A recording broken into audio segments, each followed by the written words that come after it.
രാഷ്ട്രപതിയുടെ നയപ്രഖ്യാപനത്തിന്മേലുള്ള നന്ദിപ്രമേയ ചർച്ചയ്ക്ക് രാജ്യസഭയിൽ പ്രധാനമന്ത്രി ഇന്ന് മറുപടി പറയും. ലോക്സഭയിൽ പ്രധാനമന്ത്രി ചർച്ചയ്ക്ക് ഇന്നലെ മറുപടി പറഞ്ഞിരുന്നു. അതേസമയം നീറ്റ് പരീക്ഷാ ക്രമക്കേടിൽ പാർലമെന്റിൽ ഇന്നും പ്രതിപക്ഷ പ്രതിഷേധം തുടരും. ഇരു സഭകളിലും അടിയന്തര പ്രമേയത്തിന് നോട്ടീസ് നൽകാനാണ് കോൺഗ്രസിന്റെ തീരുമാനം. ആർ രാധാകൃഷ്ണൻ ചേരുന്നുണ്ട് വിവരങ്ങളുമായി ഡൽഹിയിൽ നിന്ന്. ആർക്കെ, ലോക്സഭയിലെ നേർക്കുനേർ പോര്, അതിരൂക്ഷമായ വിമർശനങ്ങൾ, അതിനുള്ള മറുപടി, അതൊക്കെ നമ്മൾ കണ്ടു. ഇനി രാജ്യസഭയിലേക്കാണ് കാര്യങ്ങൾ. ഏത് തരത്തിലുള്ള തന്ത്രങ്ങൾ സ്വീകരിക്കാനാണ് പ്രതിപക്ഷവും സർക്കാരും ഒരുങ്ങുന്നത്? ആർക്കെ,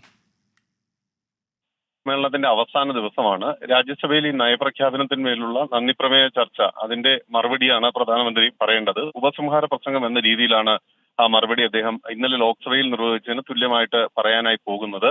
തീർച്ചയായിട്ടും ലോക്സഭയിൽ പറഞ്ഞ കാര്യങ്ങൾ ഒക്കെ തന്നെയാണ് പ്രതിപക്ഷം രാജ്യസഭയിലും വിമർശനങ്ങളായി ഉയർത്തിയിരുന്നത്. അസഹിഷ്ണുത ഉൾപ്പെടെയുള്ള കാര്യങ്ങൾ, ജനാധിപത്യ ധ്വംസനം അടക്കമുള്ള വിഷയങ്ങൾ, ഭരണഘടന പരിപാലിക്കുന്നില്ല എന്നത് ഉൾപ്പെടെയുള്ള കാര്യങ്ങളൊക്കെ വിമർശന രൂപേണ വന്നിരുന്നു. അതുകൊണ്ട് തന്നെ പ്രധാനമന്ത്രി ഇന്ന് രാജ്യസഭയിൽ ഇന്നലെ ഏതാണ്ട് ലോക്സഭയിൽ 2 മണിക്കൂറിലധികം നീളുന്ന 2.25 മണിക്കൂറോളം നീളുന്ന മറുപടിയാണ് നൽകിയത്. അതിന് സമാനമായിട്ടുള്ള ഒരു ദൈർഘ്യമുള്ള മറുപടി ആയിരിക്കും രാജ്യസഭയിലും പറയുക എന്നാണ് നമുക്ക് മനസ്സിലാക്കാനായിട്ട് സാധിക്കുന്നത്. 2 പക്ഷങ്ങളെ സംബന്ധിച്ചും ഇന്ന് രാവിലെ അവരവരുടെ നേതൃയോഗങ്ങൾ ചേരുന്നുണ്ട്. വീണ്ടും അടിയന്തര പ്രമേയം, ഈ നീറ്റ് അടക്കമുള്ള ചോദ്യപേപ്പർ ചോർച്ചയുമായി ബന്ധപ്പെട്ട് നൽകാൻ പ്രതിപക്ഷം തീരുമാനിച്ചിട്ടുണ്ട്. അതുമായി ബന്ധപ്പെട്ടിട്ടുള്ള വിഷയം ഇന്നും സഭയെ പ്രക്ഷുബ്ധമാക്കും. ഒപ്പമാണ് ഈ മറുപടി പ്രസംഗം പ്രധാനമന്ത്രിയുടേതായിട്ട് ഇന്ന് നടക്കാനായി പോവുകയും ചെയ്യുന്നത്. പ്രത്യേക സമ്മേളനം ഇന്ന് അവസാനിക്കും.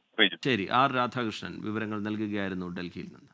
ലോകത്തെവിടെയായാലും ഏത് സമയത്തും 24 വാർത്തകളും ഓഗ്മെന്റഡ് റിയാലിറ്റി പാക്കേജുകളും എക്സ്പ്ലെയിനറുകളും വിശദമായി കാണാൻ ഞങ്ങളുടെ യൂട്യൂബ് ചാനൽ നിങ്ങൾക്ക് സബ്സ്ക്രൈബ് ചെയ്യാം.